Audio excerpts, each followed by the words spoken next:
Oui, oui, bonjour tout le monde et bienvenue au Cénacle d'études et de réflexion sur la divine volonté. Alors, avant de débuter, on va faire une courte prière au nom du Père qui me crée, au nom du Fils qui me sauve, au nom du Saint-Esprit qui me sanctifie. Oui, Trinité Sainte, nous te glorifions. L'Amen, louange et gloire, sagesse et action de grâce, honneur, puissance et force à notre Dieu pour les siècles des siècles. Oui, c'est en ton divin vouloir que nous te prions. Alors, toi, Dieu, tu viens prier en nous, tu viens œuvrer en nous pour que nos actions soient faites dans l'ordre divin, des actions divinisées, pour former des vies divines, changer la face de la terre. Alors, aujourd'hui, on a le bonheur d'avoir deux courtes présentations. Alors, pour la prochaine heure, ça va être Ginette qui va nous présenter des extraits, particulièrement du tome 1 et des extraits bibliques reliés à ce qu'on va entendre comme enseignement de Jésus. Alors, on va demander Je vous salue Marie pour la Je vous suite. salue Marie, pleine de grâce. Le Seigneur est avec vous. Vous êtes bénie entre toutes les femmes, et Jésus, le fruit de vos entrailles, est béni. Sainte Marie, Mère de Dieu, priez pour nous pauvres pécheurs, maintenant et à l'heure de notre mort. Amen. Le Notre Père, Notre Père qui es aux cieux, que ton nom soit sanctifié, que ton règne vienne, que ta volonté soit faite sur la terre comme au ciel. Donne-nous aujourd'hui notre pain de ce jour. Pardonne-nous nos offenses, comme nous pardonnons aussi à ceux qui nous ont offensés. Et ne nous laisse pas entrer en tentation, mais délivre-nous du mal. Amen. Amen. alors, Amen. à toi, Ginette. Oui, donc j'ai eu l'inspiration de vous présenter des documents quand même que ça fait plusieurs mois que j'ai fait. Et suite à ce que Richard avait mentionné, que c'était bien qu'on lise tout autant les extraits de la Bible. Et donc, ce que j'avais fait dans le passé, c'est que c'était la correspondance entre le texte de la Bible et les livres du ciel. Donc, c'est principalement dans le tome 1 aujourd'hui. Et donc, à la fin de chaque présentation, parce que là, on va pouvoir lire l'Évangile de Luc 17 et la correspondance. Donc, à la fin, si vous voulez prendre des notes, euh, des choses qui vous ont touché particulièrement, une parole, un mot, vous avez une question, écrivez-le rapidement ou si vous voulez, si vous avez une inspiration qui vous montre que le Seigneur vous parle fortement sur une phrase ou vous partagez. Et puis ensuite, faire des rondes aussi. Ça peut être tout simplement un je t'aime. Hein? Dire Seigneur Jésus, je m'approprie, je réactualise ce moment, Seigneur. Je m'unis à toi dans la prière et je dépose un je t'aime sur chacun de tes mouvements, chacun de tes regards, de tes paroles bénites. Et c'est tout. Pas besoin de... S'il y a d'autres formules, hein, il y en a d'autres, il y en a pour tous les goûts, les rondes. Mais si vous voulez commencer quelque part, puis que vous voulez que ça soit simple, souvent c'est ce que je fais à partir des écrits. Donc, on va commencer la lecture. J'avais demandé à Claire de Oui. commencer avec l'Évangile de Luc. Alors, ça s'intitule Augmentons-nous la foi. En ce temps-là, Jésus disait à ses disciples, il est inévitable que surviennent des scandales, des occasions de chute, mais malheureusement celui par qui cela arrive. Il vaut mieux qu'on lui attache au cou une meule en pierre et qu'on le précipite à la mer plutôt qu'il ne soit une occasion de chute pour un seul des petits que voilà. Prenez garde à vous-même. Alors, on est averti.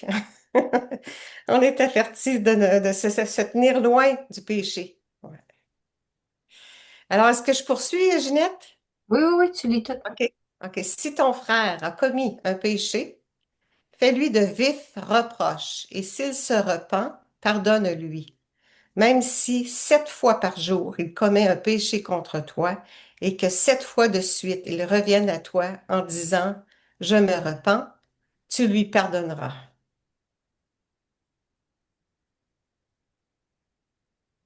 Est-ce que je continue aussi? Tu lis tout le texte, OK. le texte OK, tout. biblique. OK. Les apôtres dirent au Seigneur, augmente en nous la foi. Oui, Seigneur, augmente en nous la foi. Le Seigneur répondit, si vous aviez de la foi, gros comme une graine de moutarde, vous auriez dit à l'arbre que voici, déracine-toi et va te planter dans la mer, et il vous aurait obéi. Avec la puissance créatrice de Dieu qu'on fait nôtre, alors on a le pouvoir divin en nous. On peut en arriver à même ordonner à la création. Mm. Alors oui, Ginette, acclamons la parole de Dieu. Louange à Oui, toi, Seigneur. gloire à toi, Seigneur Jésus. Donc maintenant, la correspondance avec le texte que nous venons lire de la Bible. Ici, c'est dans le tome 1. J'ai pas il n'y a pas de date dans le tome 1, donc, mais on fait référence à l'âme sans la foi ne peut rien et s'expose à toutes sortes de dangers. Pendant que j'étais plongée dans ces hautes réflexions, mon Jésus continua à me parler de la foi, en me disant que pour obtenir la foi, il est nécessaire de croire, puisque sans croyance, il ne peut y avoir de foi. Chez l'homme, la tête dirige tous ses actes. Ainsi, à la tête de toutes les vertus, il y a la foi qui contrôle tout le reste. Comme la tête privée du sens de la vue ne peut faire échapper l'homme aux ténèbres et à la confusion, ainsi l'âme sans la foi ne peut rien et s'expose à toutes sortes de dangers. J'ouvre une parenthèse, hein. Ici, là, c'est marqué à la droite, la foi, c'est Dieu. La divine volonté, c'est Dieu. Donc, on continue.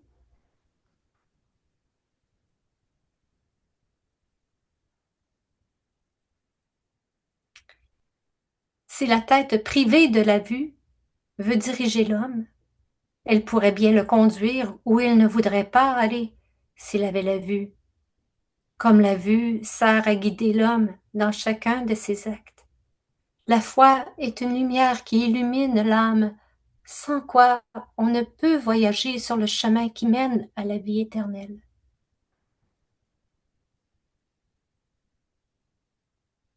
Pour avoir la foi, 3 choses sont nécessaires.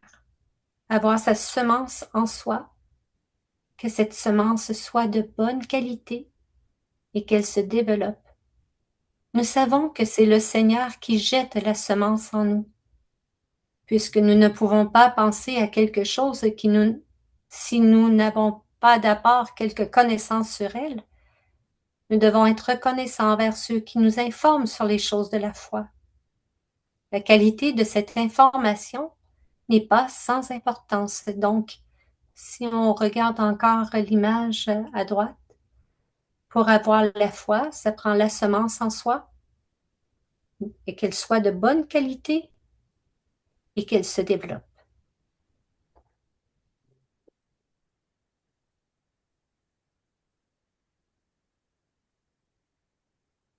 Celui qui enseigne doit être habité par ce qu'il enseigne. Si l'enseignement est falsifié, il falsifiera le récipiendaire. Quand nous sommes assurés de la qualité de nos connaissances, notre foi a besoin d'être nourrie. pour qu'elle puisse grandir et se développer avec nos efforts. Grandir et se développer. Avec nos efforts, elle se développe jusqu'à maturité. Elle produit la vertu d'espérance. La sainte espérance sort de la foi.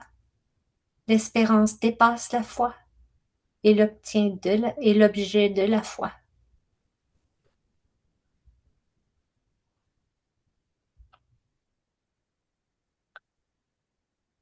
Si si tu veux bien, Céleste, lire ce petit passage-là ici parce que j'avais trouvé ce petit bout-là de phrase que je trouvais qui correspondait aussi au texte sur les vertus Mhm. théologales. Oui, pas de souci. Alors, tome 1, le petit bout de texte complémentaire. Toutes les vertus servent à embellir l'âme. Cependant, par elle-même, l'âme n'a pas en elle les semences. Après être née et avoir grandi en elle, les vertus lient l'âme fermement à Dieu. L'espérance dit à l'âme, rapproche-toi de ton Dieu et tu seras illuminé par lui. Approche-le et tu seras purifié par lui, etc. Et c'est tout. C'est tout pour cette première présentation. Est-ce que, parce que si on se rappelle de ce que Richard avait déjà dit quelques semaines passées, je pense que c'est 2 semaines ou 3 semaines passées, où il avait dit la petite graine de moutarde qu'on est appelé à déplacer ou dans la foi, c'est notre volonté humaine. Si Richard, est-ce que tu t'es réécouté après avoir donné ce partage-là?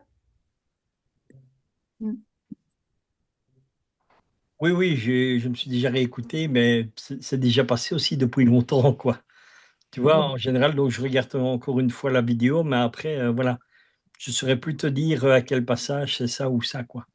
Oui. Mais moi, ce que j'avais surtout Oui. aussi développé avec ça, c'est quand Jésus justement nous dit, si tu avais, comme tu avais au début du texte, la foi comme un grain de moutarde, tu dirais à cet arbre, déracine-toi, il va te jeter dans la mer. J'avais dit ça surtout parce que cet arbre qui est dans notre cœur, en fait, c'était tout ce qui était dû à notre vie, dans notre volonté humaine.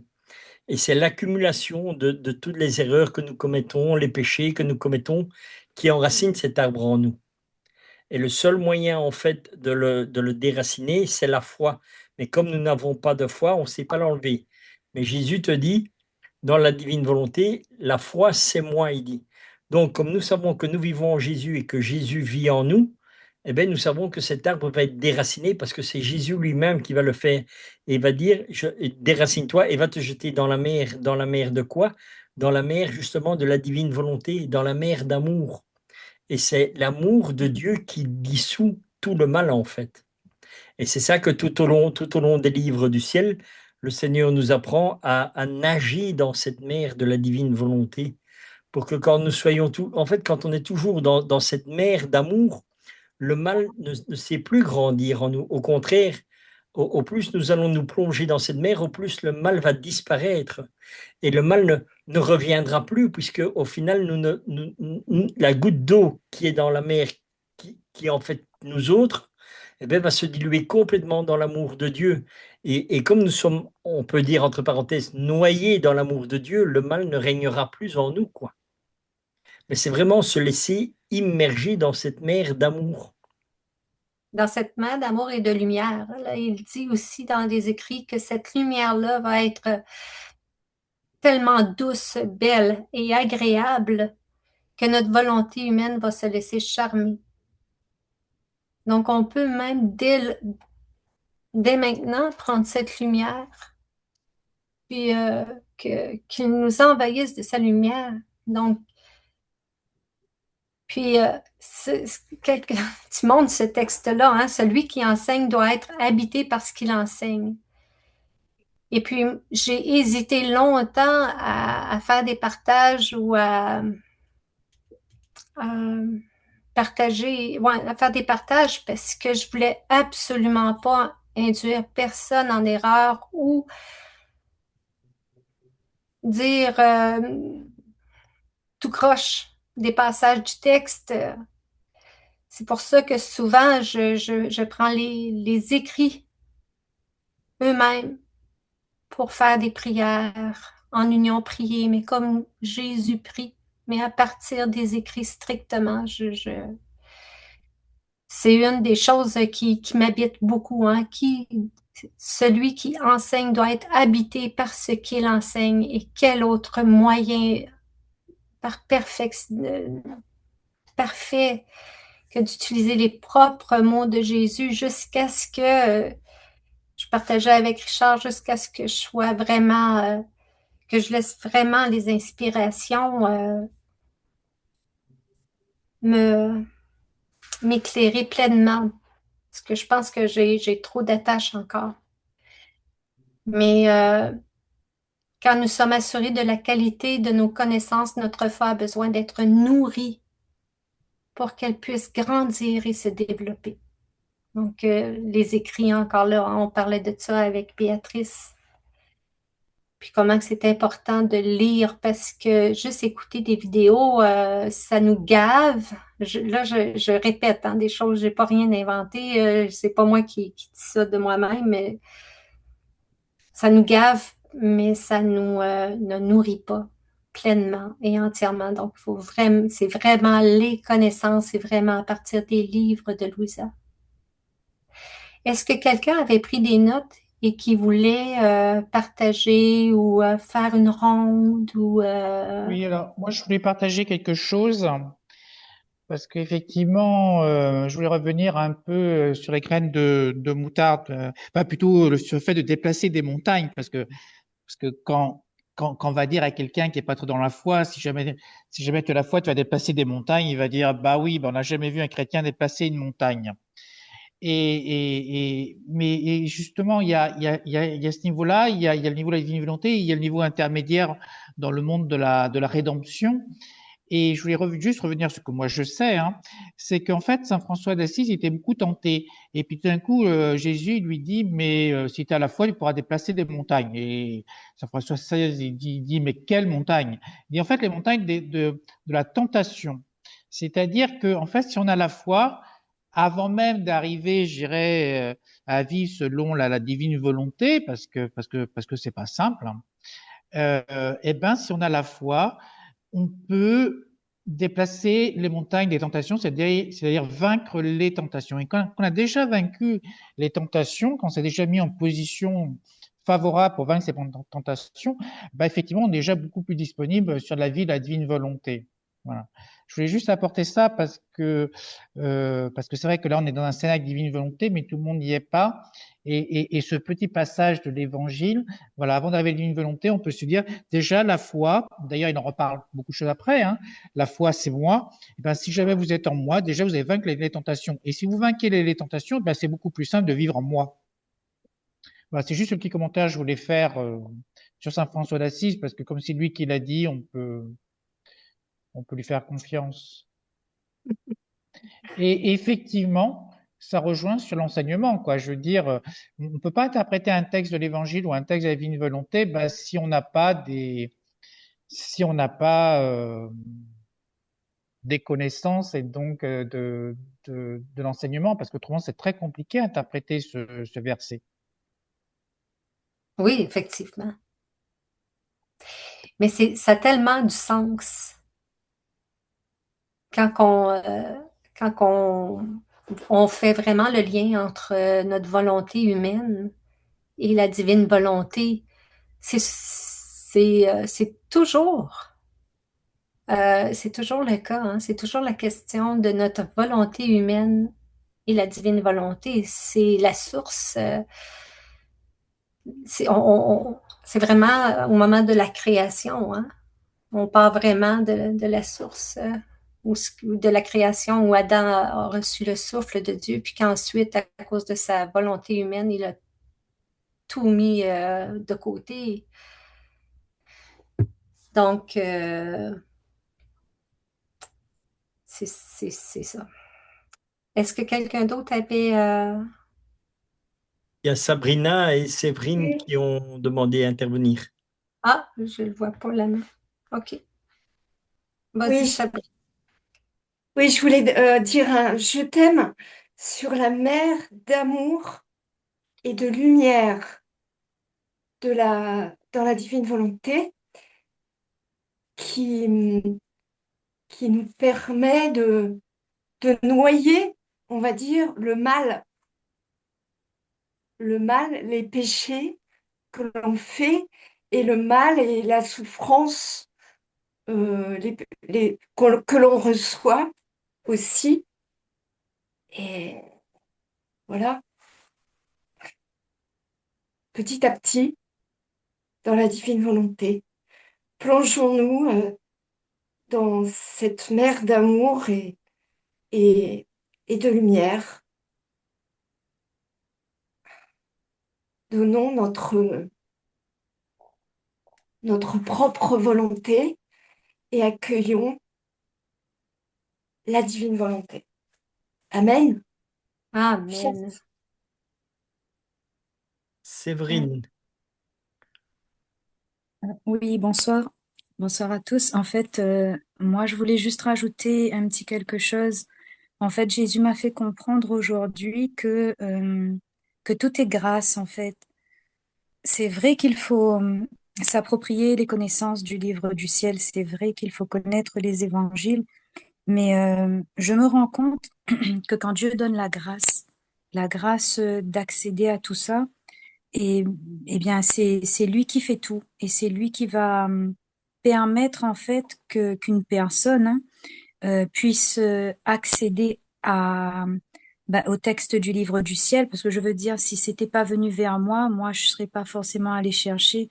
Je pense vraiment que c'est une grâce que j'ai reçue de Dieu, que je n'ai aucun mérite, en fait. Et aucun mérite, il y a un texte de l'évangile. Euh, je sais pas si c'est hier ou avant-hier, c'était vraiment que Jésus, en fait, il révèle aux tout petits les choses et il ne les révèle pas forcément aux sages et aux savants.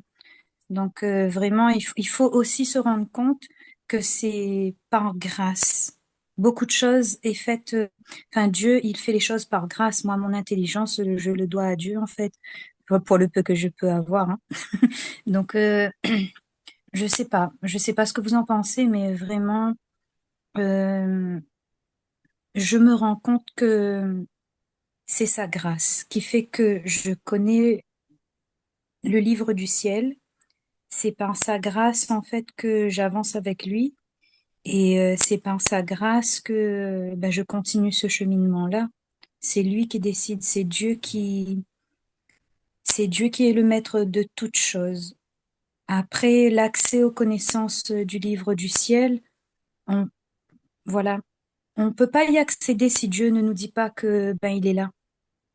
Enfin, c'est difficile si Dieu ne révèle pas et n'approche pas sa lumière de nous, ben on ne peut pas en fait, on ne peut pas y accéder. Je bafouille un peu, mais c'est Ah vrai, non, l'idée pour nous, c'est ça. parce que non, c'est bien. ce qu'on peut dire aussi, hein, justement pour compléter ce que tu dis, la Séverine, si tu prends dans Jean 15, au 15 et 16, il dit, je ne vous appelle plus serviteur parce que le serviteur ne sait pas ce que fait son maître, mais je vous ai appelé ami parce que je vous ai fait connaître tout ce que j'ai appris de mon Père. Et alors le plus important, donc il se rapproche plus de ce que toi tu as dit, ce n'est pas vous qui m'avez choisi, mais moi. Je vous ai choisi et je vous ai établi afin que vous alliez et que vous portiez du fruit, et que votre fruit demeure, afin que ce que vous demanderez au Père en mon nom, il vous le donne. Ginette, bonsoir. Oui, J'aimerais rejoindre Josiane. C'est Josiane qui parle. J'aimerais rejoindre aussi Séverine. Qu'est-ce qui parlait là? Je sais pas. c'est Quand- Céleste. Oui, Céleste, quand elle parle de la grâce, au fait, je suis dans la même ligne que elle, parce que moi, j'ai la divine volonté, c'est aussi le Seigneur qui me l'a emmené comme ça. Je n'ai aucun mérite, comme elle dit. Oui, c'est vrai. Nous n'avons aucun mérite. Parce que si j'ai rencontré la divine volonté, c'est grâce au Seigneur, grâce à l'Esprit Saint, qui m'a montré tout doucement, pas à pas, pas à pas. Je ne connais pas grand-chose encore, mais j'apprends par la grâce du Seigneur. Oui. Oui, Gilles. Et je bénis le Seigneur pour sa grâce, pour sa grande grâce qu'il nous donne vraiment, qu'il nous ouvre les portes du ciel pour ça, et de sa divine volonté, vraiment. Oh oui, vraiment. Merci, Josiane. Gilles, je ne vois pas qu'il lève la main. Oui, Gilles. Ok, alors donc moi j'avais relevé, parce que ça m'a surpris, quand j'avais lu ça m'avait surpris aussi déjà, la foi qui est à la tête de toutes les vertus, hein, et qui est une lumière qui illumine l'âme, ça j'ai trouvé ça très beau, merci Seigneur, voilà, mais à la tête de toutes les vertus, ben, parce que pour moi la plus grande des vertus, enfin, c'était la charité, donc il y a à la fois la charité et l'espérance, les trois vertus théologales. Et ce que j'ai beaucoup aimé aussi, euh, c'est que la foi nourrit, quand elle est nourrie, elle grandit, elle se développe et arrivée à maturité, elle produit l'espérance qui est la sœur de la foi et qui finit par la dépasser. Donc elle dépasse la tête finalement, elle dépasse la foi et elle est même l'objet de la foi. Alors ça, ouais, ça demande un peu à réfléchir autour de ça aussi quand même, parce que c'est pas si évident que ça. Ça fait un peu comme peut-être aussi même une ronde, hein, parce que ça tourne autour l'un de l'autre, entre la foi et l'espérance. Donc voilà, j'ai relevé ça que j'ai trouvé joli quelque part, un peu difficile à comprendre aussi, mais, euh, mais voilà, beau quand même. Et surtout que la foi est une lumière qui illumine l'âme, et ça c'est vrai. On peut dire que la foi est une lumière qui nous illumine. Voilà, on peut tous en témoigner, je pense. Euh, Effectivement. il y a Bruno qui veut aussi intervenir. Oui, là, c'est bien vu là sur le petit passage, à le commentaire précédent, parce que sur un moment, je me suis demandé, mais c'est quoi la foi? C'est quoi la foi? Parce que je crois que c'est l'évangile un peu d'aujourd'hui aussi. Et il y a un certain moment sur une diapo d'avant, la foi égale moi, la foi égale Dieu. Mais bon, c'est un peu imprécis. Et c'est vrai que la diapo qui est affichée ici, là, en ce moment, c'est très intéressant. Alors, il y a deux éléments que je trouve qui sont bien. C'est tout à l'heure, on a parlé de la grâce. OK? C'est Dieu qui nous emmène à la divine volonté. Donc, il nous emmène certains, il n'emmène pas d'autres. Ou plutôt, il nous a emmenés aujourd'hui, il emmènera les autres demain. Tout comme il en a emmené d'autres hier. Donc, à chaque chose en son temps. Mais j'ai quand même, pour répondre à la grâce, il dit dans le petit texte, avec nos efforts, elle se développe. Nos efforts. Et c'est toujours le fameux principe de la grâce qui est donnée et de la grâce qui est reçue. Ce qui est donné n'est pas forcément reçu. C'est-à-dire qu'on sait très bien dans les relations humaines, on peut donner à 100% et quelqu'un reçoit à 80%. On peut faire un gros câlin à son enfant parce qu'on a envie de faire un gros câlin et l'enfant, il le reçoit moyennement. Et inversement, l'enfant, il a envie de nous faire un gros câlin et puis nous, on est occupés par nos soucis, etc. Donc, effectivement, dans la grâce est donnée et Jésus, il le dit, hein, mais il a contrepartie, avec nos efforts, elle se développe. Voilà, avec nos efforts. Mais par contre, faut pas trop compter sur nous, c'est nos efforts aidés. Et puis, comme on l'a dit tout à l'heure, Jésus va trouver ses stratégies. Hein. Il va donner au fur et à mesure de nos capacités, faire augmenter nos capacités. Ça, c'est le point numéro un, je voulais dire, sur la grâce. Donc, la grâce donnée, mais aussi la manière dont on est capacité de la recevoir. Et ça, c'est quand même un énorme, et pour ça, il disait, bah, faire grandir cette semence. Et puis, alors, il très bien ce petit texte, parce qu'effectivement, je ne l'avais pas vu avec le commentaire précédent. Parce que quand même, c'est la foi qui donne l'espérance, je simplifie, hein, c'est la foi qui donne l'espérance, et à la fin, l'espérance dépasse la foi. Waouh, ça c'est puissant, hein, parce qu'on ne sait plus. Le mathématicien, il est perdu là. Là, il ne sait plus. Hein. Il ne sait plus si A est supérieur à B ou si c'est B qui est supérieur à A, sachant que B est différent de A, on ne sait plus rien. Voilà, et ça c'est bien parce que en fait, moi j'en conclus, c'est que sans la foi, on ne peut pas démarrer, Mais on ne sait pas trop qu'est-ce que c'est de la foi. Et le texte, là, il précise pas très bien. On voit très bien qu'il y a une très grande confusion quand même. Mais je veux dire, le seul mot qu'on peut vraiment comprendre, c'est la notion d'espérance. C'est que si on n'a pas l'espérance, on ne fait rien. Si on n'a pas l'espérance, on vit dans le monde. On vit dans le monde. Tandis que l'espérance, c'est dire que Dieu existe, que on est dans cet état-là parce que c'est le résultat d'Adam, de Ève, de nous et de tous les autres d'avant. Et c'est vrai que voilà, espérance et foi, souvent, c'est un petit peu confondu. Mais et ça montre bien que la notion de foi, elle est pas très bien, le périmètre n'est pas très bien précisé. Sauf s'il y en a un de vous qui a une idée sur qu'est-ce que la foi, mais là, on ne sait plus trop, hein, parce que la foi est supérieure à l'espérance, l'espérance supérieure à la foi. Mais c'est vrai que sans la foi et sans l'espérance, on va pas bien loin. Mais ce sont les deux moteurs. C'est tout. Ça pourrait être développé. Mais les 10 premiers tomes, c'est toujours dans l'humanité hein, qu'on parle. Parce que la divine volonté commence à partir du tome 11. Parce que ici, tu vois, il dit, elle produit la vertu d'espérance. Mais quand tu es dans la divine volonté, il n'y a plus rien. Tu as plus de vertu. Puisque tu es en Dieu. Tout est contenu en fait en Dieu. Et c'est pour ça que quand tu vas aller plus loin dans le livre du ciel, Jésus dit, la foi, c'est moi. Donc, quelque part, si la foi, c'est Jésus, l'espérance ne sait pas dépasser la foi, puisque c'est Jésus lui-même. Tu vois? Donc, tout ce qu'il explique dans les 10 premiers tomes, c'est tout rattaché à l'humain. Et c'est ça que, donc, parce qu'en fait, Louisa Picaretta devait tout refaire depuis le commencement. Et c'est pour ça qu'elle est passée donc, par les 10 volumes qui expliquaient tout ce qu'il y avait dans les vertus et tout ça, tout ce qui était dans l'humanité. Et dans le tome 11, là, Jésus commence à nous parler de la divine volonté. Et il dit, c'est quelque part, c'est pas que tout ce qu'on faisait avant était inutile, mais tout ce qu'on faisait avant était pour nous amener jusqu'à la divine volonté. Tu vois, ce sont tous ces chemins-là qui nous ont amenés à la divine volonté. Et c'est ça qu'il faut comprendre aussi dans les 10 premiers tomes du livre du ciel. Peut-être que Claire peut donc peut-être apporter un petit éclaircissement en plus dessus. Mais est-ce que tu veux monter le texte un petit peu quand c'est non plus, dans l'autre sens. Oui, c'est ça, dans l'autre sens. Plus haut. Tu me dis où, hein? Oui.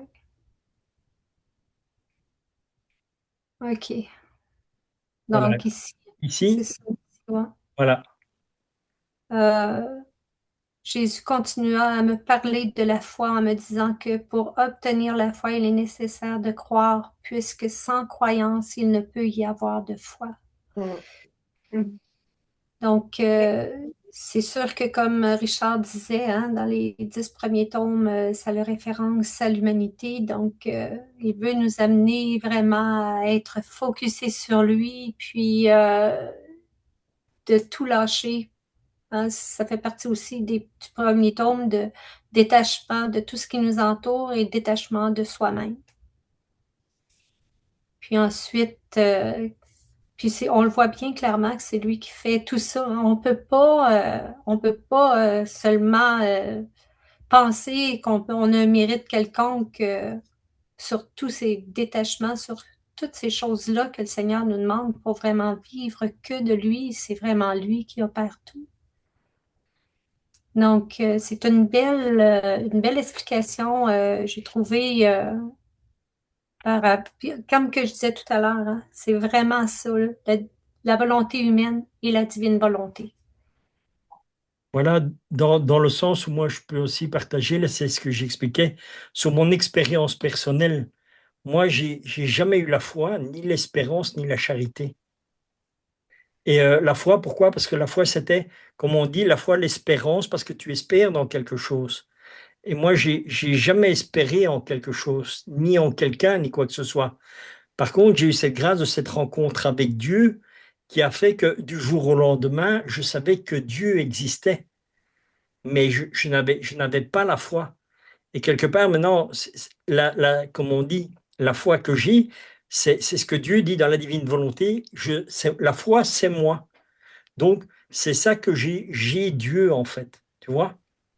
Mais la foi, l'espérance et la charité, tout ça, j'avais pas et je connaissais pas. Mais par contre, quand j'ai fait cette rencontre avec Dieu, je savais que Dieu existait. Et là, je ne pouvais pas le nier ni quoi que ce soit. Et après, je n'ai plus une espérance en Dieu. Parce que quoi qu'il se passe, je sais que Dieu était avec moi, de toute façon. Mais bon, ça encore une fois, c'est ce que je dis, c'est une expérience personnelle, quoi. Quand tu parles de Dieu, est-ce que tu peux expliciter plus quand tu Ex- as fait cette rencontre avec Dieu? Oui, Parce que Dieu, il est trine, il est trois. oui. Alors, tu as fait une rencontre.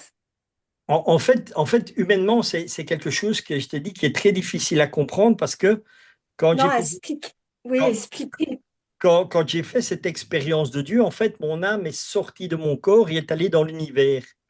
Ah, Et je suis passé à travers une porte qui était donc aussi spirituelle et mon âme a fusionné en Dieu. C'est-à-dire mon âme s'est, on peut dire quelque part, dissous en Dieu.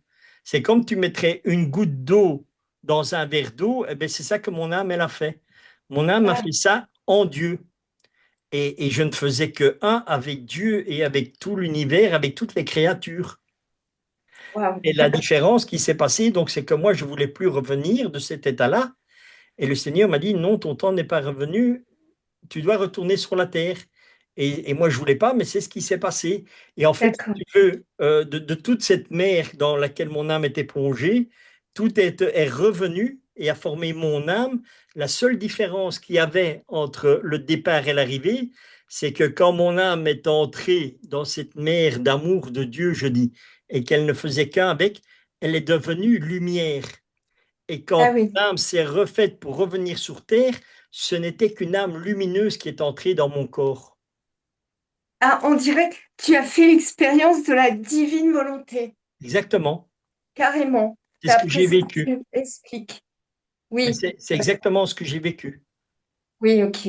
Alors, j'aimerais bien que tu parles, ne fais un. Le un est intéressant. Un, alors peut-être c'est difficile à expliquer, mais autant que tu peux expliquer, tu dis, je faisais un avec Dieu, un avec l'univers.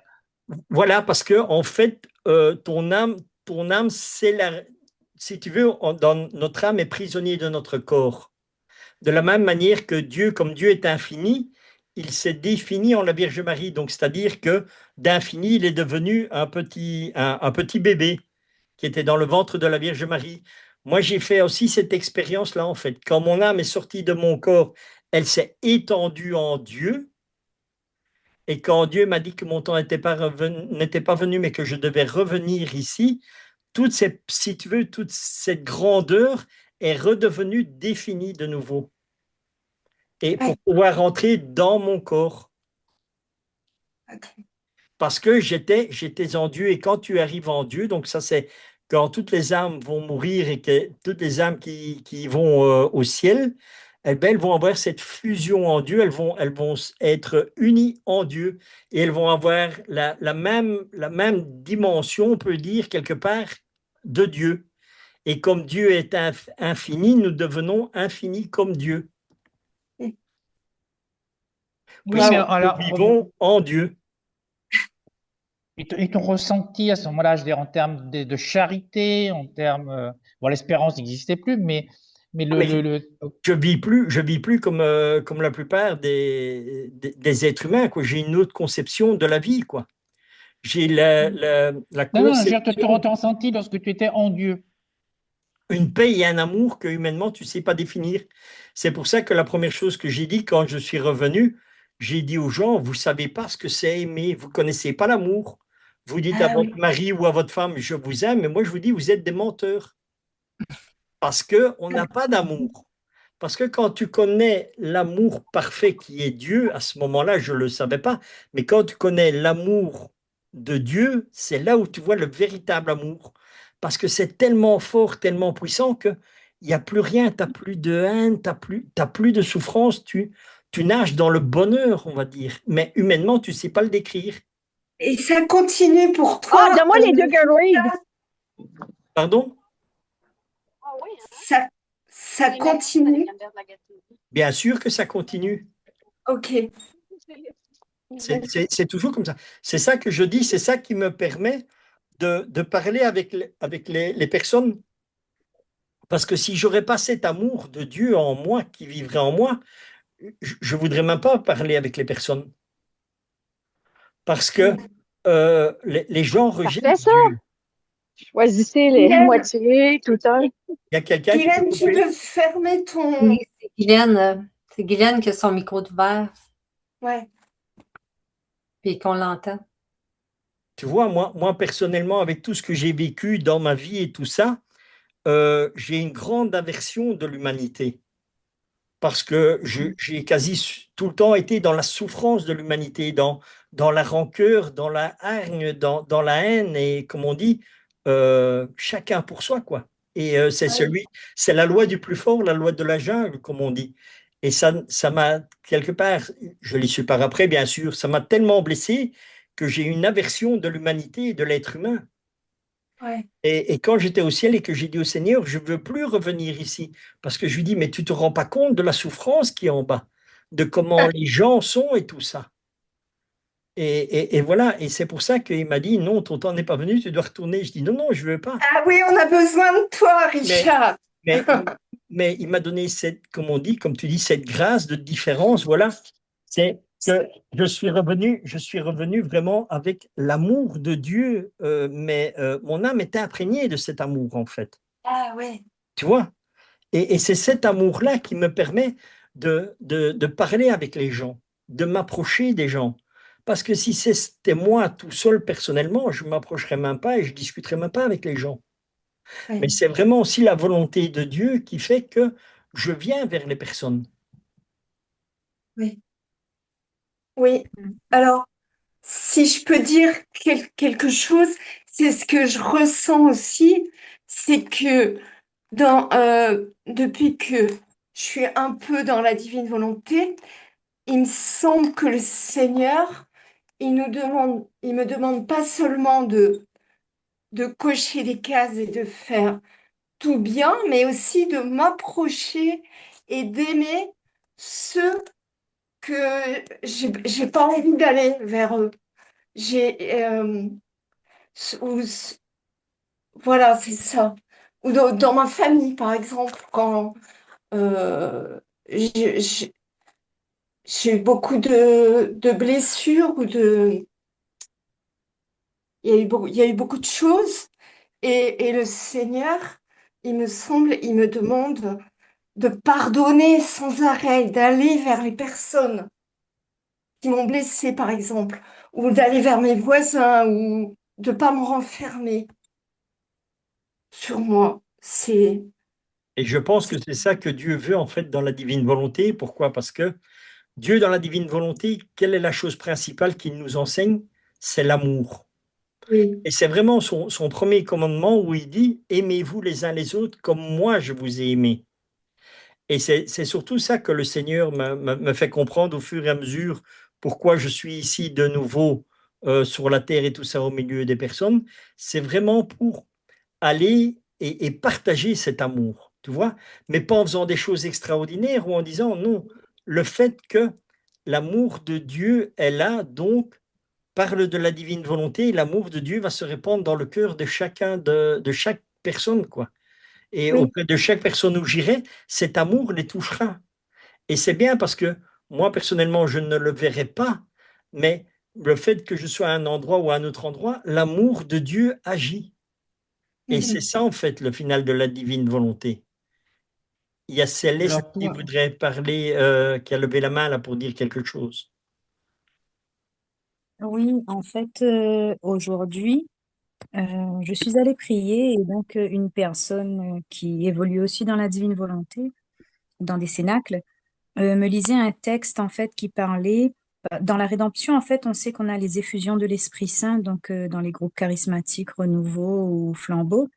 Et là, dans le livre du ciel, il y a un texte qui parle de l'effusion de la divine volonté, en fait, de l'effusion dans la divine volonté. Et ben, qu'en fait, je remémore un petit peu le texte. Je ne saurais pas donner la référence, mais ce texte, justement, parlait de d'amour, en fait. Et et que cette effusion de la divine volonté, dans la divine volonté, c'était vraiment, ça se rapproche de ce que décrit Richard Emmanuel, en fait. Donc voilà. J'aimerais bien avoir la référence, mais je m'en souviens plus. Ah, quand tu l'as, tu nous la partages, hein. Avec plaisir. Oui, Bruno. Ah, j'ai mis le micro. Alors, c'est intéressant parce que le problème, c'est que tu l'as dit, le mot amour, on ne sait pas qu'est-ce que c'est. L'amour, c'est souvent confondu avec les sentiments et les émotions. Je parle d'un amour, l'amour le plus fort que moi je trouve, c'est entre un parent et ses enfants. Hein. Euh, et donc, quelle différence l'amour, il est surtout quand même, parce qu'on est biologique, l'amour, il se perçoit par les sentiments et les émotions. Donc, comment tu fais par les sentiments et émotions positifs ou négatifs, de la rancœur, de un peu l'énervement, etc. Donc comment tu surpasses cela? Comment tu surpasses cela? Par exemple, je vais te donner un exemple. Hein. Moi, s'il y a un clochard qui me demande quelque chose et que je m'approche du clochard et qui sent mauvais et qui n'est pas agréable à voir, je suis pas sûr que je vais rester longtemps. Donc parce que je suis dépassé par le contexte matériel. Donc comment définir cet amour particulier par rapport au ressenti des émotions, des sentiments, nous qui n'ont pas connu ton expérience. Comment on Parce peut que faire? l'amour de Dieu est, comment, est-ce que le mot immuable serait le bon terme? Je ne sais pas. L'amour de Dieu, en fait, ne change jamais. Immuable. Et donc, tu n'entres pas dans une colère, tu n'entres pas dans des rancœurs. Quand c'est l'amour de Dieu agissant, tu seras toujours dans une paix et tu seras toujours en bienveillance et tu resteras. Tu peux être entouré, comme tu dis, avec des personnes qui vivent dans la rue où l'odeur est mauvaise. Tout ça, tu ne perçois pas. Parce que l'amour de Dieu va au-delà de ça. Tu vois, quand tu prends l'histoire de Sainte Rita de Cassia, elle avait reçu un stigmate à son front, une épine. Et tous ceux qui étaient proches de Sainte Rita disaient, comme il y avait des vers et tout ça qui sortaient et que ça sentait très mauvais. Eh bien, tu avais des personnes qui arrivaient à côté d'elle et eux ne sentaient pas ça, mais ils sentaient un parfum de rose. Et ça, c'est la différence de la senteur si tu sens la chose humainement ou si tu sens la chose divinement. Tu vois, l'amour de Dieu fait que, en fait, tu es dans le divin. On peut dire que tu es dans le divin vouloir, tu es dans le temps de Dieu, en fait. Et la différence se situe là.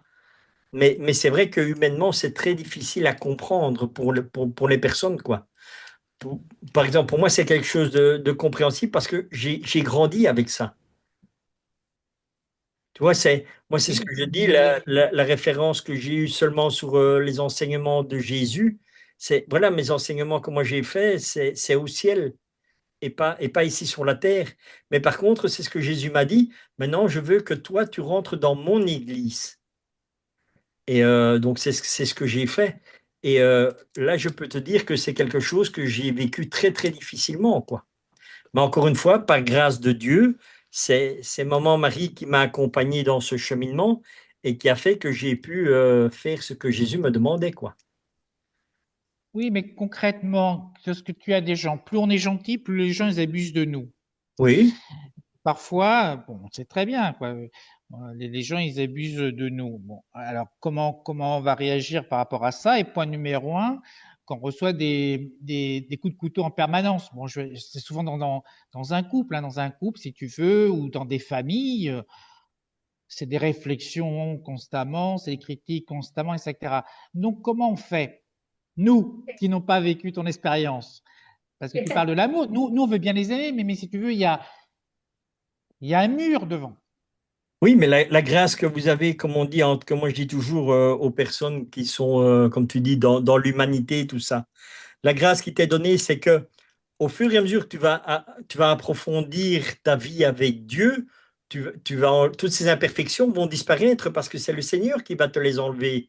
Et tant que tu as pas ça, comme tu dis, avec ton épouse ou que tu rentres tu as toujours le sacrement de la confession. c'est le sacrement de la confession qui fait quelque part, on peut dire, un bon nettoyage en chaque créature, quoi. Parce que qu'est-ce qui se trouve dans le sacrement de la réconciliation? Encore une fois, c'est l'amour de Dieu. Et c'est l'amour de Dieu qui va enlever les imperfections au fur et à mesure. Et au plus tu vas rentrer dans la divine volonté, au plus tu vas pouvoir vivre en Dieu et Dieu en toi, eh bien, au plus toutes ces imperfections vont disparaître. Amen. Ouais, non, je ne parlais pas des imperfections. Je parlais que nous, on reçoit des coups de couteau, que nous, on reçoit des trahisons, que Mais j'en nous. reçois aussi, il ne faut pas croire que la vie, elle est toute rose Eh non ben plus, oui, hein.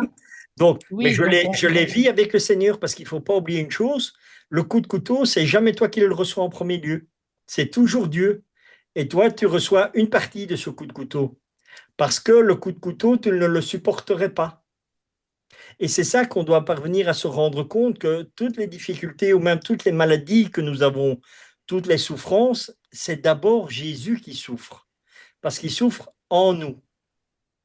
Et pourquoi il souffre en nous? Et c'est pour ça que j'avais fait, il y a 2 semaines, j'avais fait un partage. Comment est-ce que Dieu a créé l'âme? Et justement, et c'est là où il explique toutes les choses au fur et à mesure, en disant, voilà, c'est lui qui est placé en nous, et c'est le Seigneur en premier lieu qui va prendre tous les coups que nous prenons. Et nous, en fait, nous accompagnons Jésus dans cette souffrance, et ça nous apprend à unir nos souffrances à celles de Jésus, et de l'unir dans sa passion et dans les mérites des fruits de sa passion. Oui. Maintenant, je retiens une phrase que tu as dit que je trouve qui est belle, si tu permets, juste pour la répéter. Ce que tu as dit, une phrase que je trouve qui est belle, c'est que si jamais c'est lui qui prend les coups en premier, parce que s'il ne les prenait pas en premier, on ne pourrait pas les supporter. Alors ça, c'est quelque chose à méditer, effectivement. maintenant le Cénacle tire déjà à sa fin. Est-ce que je me trompe? Non, non. Non, hein, c'est ça, il était 58. Mais il y avait encore une personne qui voulait dire quelque chose là. Et puis, ça a disparu, donc je ne sais pas qui c'était. Moi, c'est François, je voulais dire quelque chose, mais j'ai un peu oublié il y a un moment. Oui, Pour parler moi de, je voulais dire quelque pour chose parler de aussi. vous, vous considérez quand même bien au milieu des hommes comme pécheurs, comme tous les hommes. Bien sûr, Ah, oui. parce que vous avez une Sinon, façon de sinon, parler. sinon je serais pas ici, hein. Oui, non, oui, voilà, parce que j'avais l'impression que vous avez vécu, vous êtes dans la divine volonté, vous avez reçu quelque chose avec Dieu, et nous qui, bon, bah, on aura des pâquerettes. Alors je me dis, attends, il a besoin de confession aussi ou pas? J'avais besoin de rétablir la chose.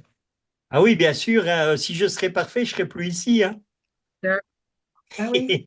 Parce qu'il y a Tant, un moment. tant qu'on est dans l'imperfection, nous sommes sur la terre. Parce que Jésus a toujours dit, il prend l'âme au meilleur moment pour qu'elle soit sauvée. Donc, quand l'âme on va dire, dans l'état de grâce qui est le plus net possible, c'est à ce moment-là qu'il nous enlève de la terre. Ah, Alors, il y en a qui veulent vivre millénaire, hein. Et Euh, d'accord, moi, ça je l'ai entendu, mais je veux dire, c'est un acte de foi, quoi. donc, voilà Parce, quoi. parce qu'on meurt tous à peu près, enfin, il y a des moyennes d'âge, mais voilà, quoi. Et est-ce que tous ils sont summum de, il ne peut pas aller conduire les accueillir, j'en sais rien. En général le Seigneur les prend quand leur âme a la possibilité d'être vraiment sauvée, quoi. Et c'est pour ça qu'il laisse donc même, c'est ce que je dis toujours, même il y a des très grands voyous que voilà, le Seigneur va les prendre au moment où leur âme peut être vraiment sauvée, quoi, plutôt que oui. d'aller à la damnation.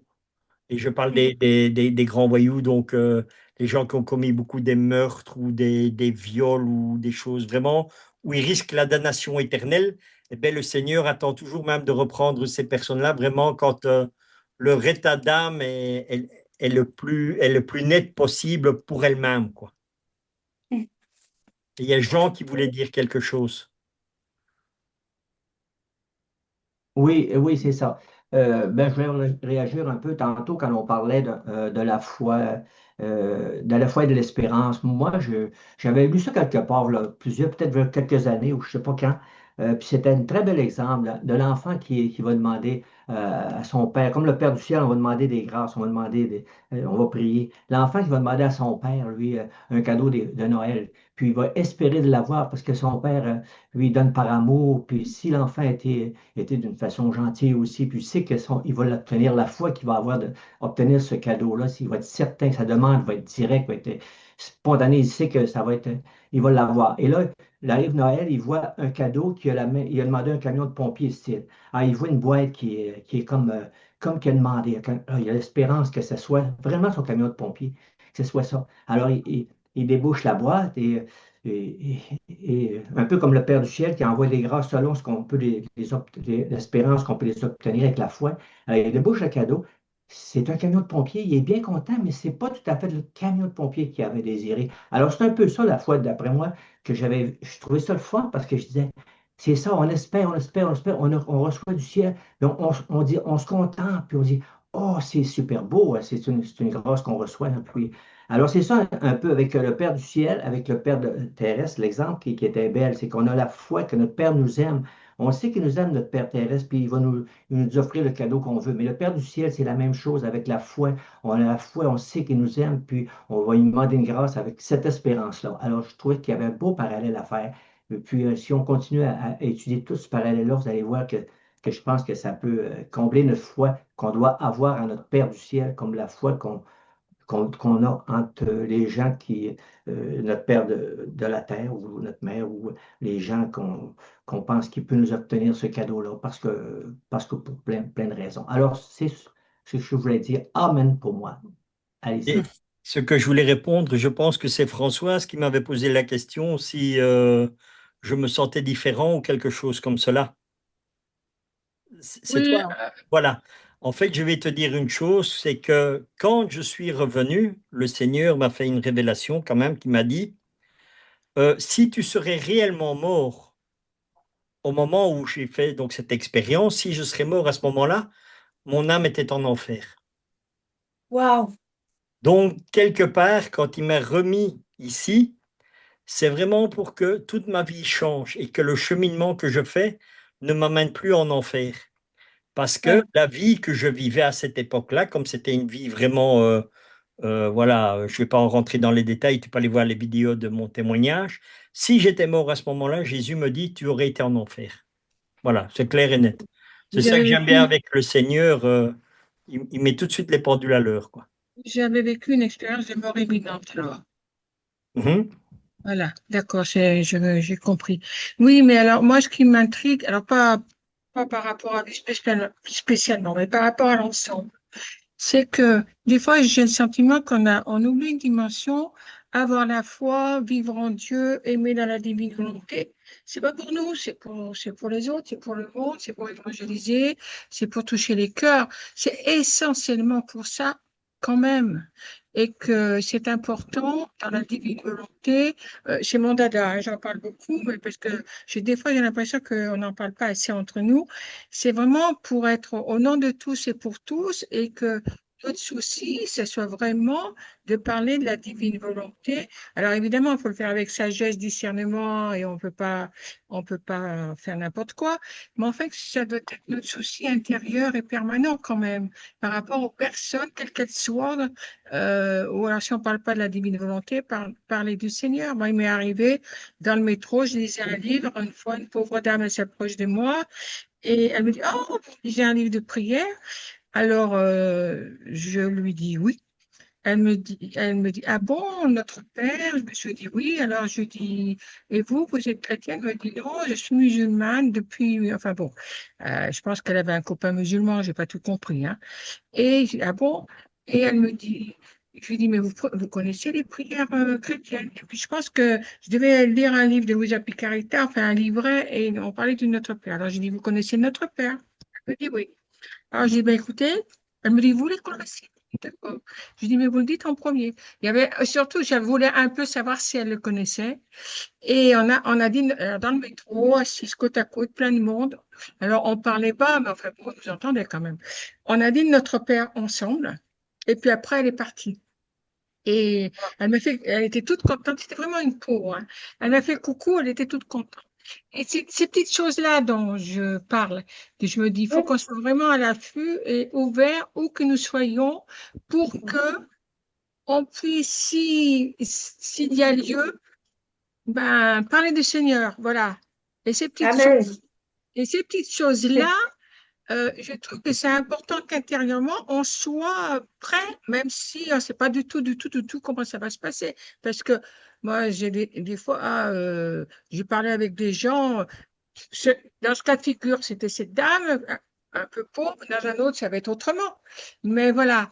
Et je pense que c'est important que nous soyons évangélisateurs dans les petites choses communes et que c'est pour ça que nous devons avoir la foi, l'audace, être dans la divine volonté. Parce que le Seigneur, quand on lit l'Évangile, enfin, moi, de ce que je vois, de ce que je comprends, il se laissait, après, du reste aujourd'hui, deux personnes l'ont touché. Il n'était pas surpris, il disait pas, mais attends, pour qu'elle se prenne, là, je suis chez le pharisien, elle vient, pharisien, c'était pas n'importe qui quand même, il y avait la femme adultère. Je nous vois bien, nous, nos évêques, je sais pas quoi, vivre ça. Alors, j'aime mieux pas y penser. Mais Jésus, il était disponible pour tout le monde. Et il savait pas à l'avance, là, je parle de son humanité, pas plus que nous. Voilà, c'est ça. Alors, je me suis emballée là. Je trouve que c'est important, c'est pour ça que le Seigneur nous laisse sur terre. C'est pour ça qu'il nous demande de vivre dans la divine volonté, parce que c'est ce qu'il a vécu avec sa mère, lui. Et que c'est important de vivre aussi dans son humanité. C'est clair ce que je dis? Ouais, ouais. Dans son humanité, dans sa divinité, dans sa volonté. Voilà. On va demander à Germaine pour le petit chant Non, avant terminé. ça, non, je voulais faire quelque chose avant. Oui. J'aimerais ça qu'on fasse une petite ronde très courte pour rendre honneur et gloire à notre Père pour ce cénacle. Puis je vous invite à faire avec moi, puis dans sa divine volonté, nous prenons son amour. On le fait nôtre. On s'en empare. On se laisse envelopper par cet amour. Oui, vraiment, elle veut prendre toute la place. Il veut prendre toute la place. Et on rend l'appareil à Jésus. Par nos je t'aime, unis à lui, prononcés par sa propre volonté, se présente tout autour du trône de la majesté toute divine. Nous embrassons toutes les souffrances qu'il nous partage et nous le consolons de notre fiat. Nous t'aimons, Jésus, de tout notre cœur, tout pour la gloire de Dieu le Père, par amour pour toi, Jésus, et pour que ton royaume vienne sur la terre comme au ciel. Fiat.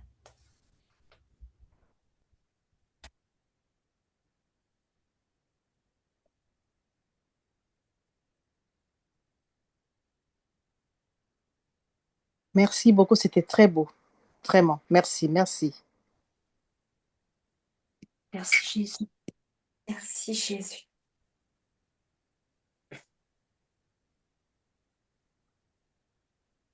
Alors, en terminant, au nom de tous, Ginette, merci. Merci pour les illustrations aussi. C'était bien animé. Alors, et aussi, on va demander à Germaine Oui, c'est ça. de chanter pour honorer Marie, Ouais. dans la divine volonté. Amen. Au nom de tous et pour tous, dans la divine volonté. Je vais salir et chanter avec mes amis. Se placer sous les genoux de notre céleste maman et lui dire, maman, je t'aime, aime-moi toi aussi, et donne à mon âme une petite portion de divine volonté. Bénis-nous pour que je fasse toutes mes actions sous ton regard maternel. Amen, fiat, maintenant. Alléluia. Merci, merci, merci, famille divine. Je vous Merci aime à dans tout le le monde. cadre On de se dit à lundi prochain. Même poste, même Merci. heure. Mais-